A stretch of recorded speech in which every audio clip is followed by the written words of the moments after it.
안녕하세요. 정말 오랜만입니다. 4단원 비와 비율 이제 들어갈 건데요. 지난 시간까지는 너무 쉬워서 동영상 강의로 하지 않았고 오늘 비와 비율 세 번째 시간 공부할 문제는 비의 뜻을 알고, 자 이게 첫 번째입니다. 일단 우리는 비의 뜻을 알아야 됩니다.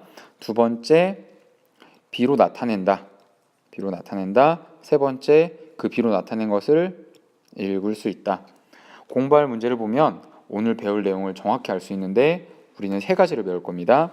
비의 뜻, 비로 어떻게 나타낼지, 그리고 어떻게 읽을지입니다. 자, 그러면 교과서 문제를 살펴보겠습니다. 문제를 살펴보면 물컵 7개, 물 7컵과 카레가루 1컵을 넣으면 맛있는 카레가 된다고 합니다. 자, 그러면 어떻게 이 두 개가 비교를 할 수 있느냐 보면, 자, 물이 7컵일 때 카레는 하나여야 됩니다. 자, 2배로 건너뛰죠. 2배로 건너뛰면 14가 되면 당연히 얘도 2배가 돼야 되니까 2가 되겠죠. 자, 그러면 예측 가능하죠. 또 2배면 14의 2배면 28이 되겠고, 또 2배면 곱하기 2를 하면 4고요. 또 곱하기 2를 하면 56이고, 또 곱하기 2를 하면 8이고, 또 곱하기 2를 하면 112고, 또 곱하기 2를 하면 16입니다. 이렇게 일정하게 똑같이 같은 걸 곱해도 일정한 비는 유지가 됩니다. 자, 이거는 우리 다음번에 더 자세히 배울 수 있고요. 어쨌든 이렇게 둘 사이의 양을 비교를 하는데 일정하답니다. 자, 그러면 카레가루 4컵을 넣는다면, 자, 카레가루를 4컵을 넣는다면, 4컵 어디 있죠? 여기 있죠. 4컵을 넣는다면 물은 28, 4컵 곱하기 4가 됐으니까 7 곱하기 4 해서 28컵, 28컵을 넣어야 합니다. 자, 그러면 맛있는 카레를 만들기 위한 물의 양과 카레가루의 양을 비교하는 방법인데요. 비율은 카레가 하나일 때 물은 7입니다. 자, 카레가 하나일 때 물은 7입니다. 자, 카레가 1일 때 물은 7이어야 됩니다. 이 관계는 어떤 관계가 있죠? 서로 7배라는 관계가 있죠. 7배.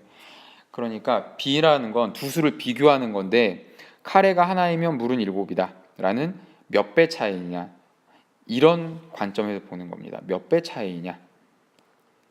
자, 그러면 아까 연관지어서 계속 이어서 해보겠습니다. 그러면 1번, B의 뜻은 도대체 무엇이냐. B의 뜻은 이렇게 7대 1이라고 되어 있으면 B의 뜻은 무엇이냐, 이걸 알아봐야 되는데, 그 전에 자, 굉장히 중요한 거 말씀드릴게요. 자, 크게 쓰겠습니다. 7대 1이면 이 뒤에 있는 게 기준입니다. 기준. 뒤에 있는 것이 기준이고 앞에 있는 것이 비교입니다. 그러니까 1이 기준이 됩니다. 1에 비해서 7은 어떻게 되죠? 7배다 곱하기 7이다 또는 7배다 라고 표현합니다. 즉 B에서는 뭐가 기준이다? 바로 뒤가 기준이다. 이거 굉장히 중요합니다. B에서는 뒤가 기준이 됩니다. 뒷부분이 기준이 됩니다. 그거의 몇 배이냐, 뒤의 몇 배이냐가 됩니다. 뒤가 기준인데, 그러면 B의 뜻은 뭐냐면 똑같죠. 이걸 그대로 풀어서 쓴 겁니다. B라는 건, 자, 7대 2를 예로 들었을 때 B라는 건 7이, 비교하는 7이 1을 기준으로 몇 배인지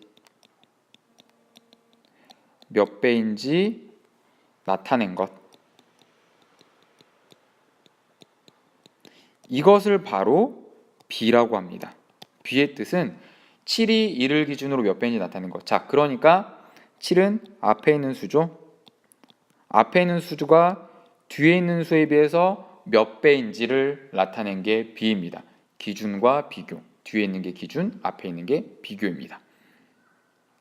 자, 그런데 B를 읽어보는 방법이 굉장히 많습니다. 3가지 방법이 있는데 어렵지 않아요. 뭐만 기억하면 되냐? 뭐뭐에 대한, 이것만 기억하세요. 뭐뭐에 대한. 자, 뭐뭐에 대한에서 이 뭐뭐에 대한이라고 되어 있는 게 바로 기준입니다. 자, 그러니까 첫 번째 나와 있듯이 일에 대한 그러니까 일이 기준이 됩니다. 즉 일이 뒤에 써야 되고 7의 비 그러니까 7이 앞에 써집니다. 뭐뭐에 대한이 기준이 됩니다. 뭐뭐에 대한. 그래서 7대1을 읽을 때는 첫 번째 일에 대한 7의 비, 일에 대한 7의 비 이렇게 뭐뭐에 대한 7의 비 이렇게 읽을 수 있습니다. 자, 그럼 두 번째 반대로도 말할 수 있어요. 7의 일에 대한 비 7의 일에 대한 비. 자, 7의 일에 대한 비. 뭐뭐에 대한. 이게 일이 뒤로 가죠. 일이 뒤로 가야 됩니다. 7의 얘는 앞으로 갑니다. 뭐뭐에 대한이 기준이 된다고 했습니다. 그럼 마지막으로 이렇게 있습니다. 제일 쉬운 방법이죠. 그냥 순서대로 7과 1의 비, 7과 1의 비. 그냥 순서대로 7과 1의 비. 이렇게 세 가지 방법으로 읽을 수가 있습니다. 기억할 거 하나? 다른 거 세 번째 건 쉽죠. 그냥 순서대로 뭐과 뭐의 비라고 하면 되는데 헷갈리는 건 뭐뭐에 대한이 붙었다. 뭐뭐에 대한은 뭐에만 붙는다? 기준에 붙는다. 기준은 앞이다 뒤다. 기준은 뒤다. 기준은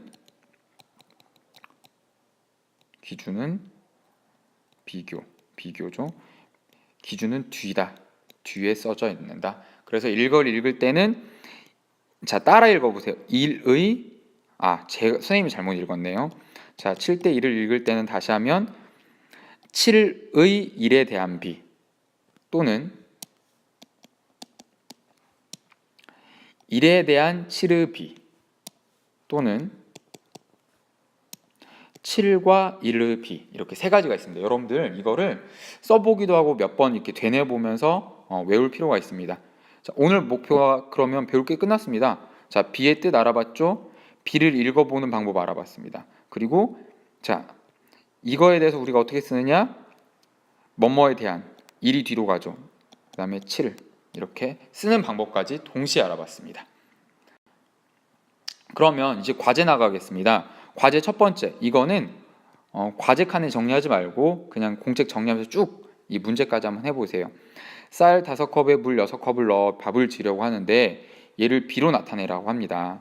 근데 아까 말했던 뭐뭐에 대한이 앞에 있는 경우, 뭐뭐에 대한이 뒤에 있는 경우, 그 다음에 순서대로 뭐과 뭐의 비로 나타내는 경우 세 가지로 선생님이 문제를 냈는데 여기에 대해서 답을 몇 대 몇인지 한번 적어 오세요. 몇 대 몇인지 적어 오시기 바랍니다. 자, 그 다음 항상 내주던 과제죠. 알게 된 점 적어 오세요. 그다음에 지난번 동영상 보여드렸듯이 왜라는 질문이 굉장히 중요합니다. 왜? 그래서 왜라는 질문 또는 이해가 어려운 부분을 질문으로 적어오고요. 선생님이 앞에 냈던 것처럼 그런 식으로 관련 문제를 2개를 만들어 오세요. 자, 이번 핵심 단어 뭐였죠? 뭐뭐에 대한, 뭐뭐의 비. 반대로 뭐뭐의, 뭐뭐에 대한 비. 뭣과 무엇의 비. 이 세 가지 읽기 방법이죠. 읽기 방법이었습니다. 거기에 추가로 우리는 비의 뜻을 배웠습니다. 이거 꼭 기억하시고 다음 시간에 공책 정리 꼭 해오시기 바랍니다. 고생하셨습니다.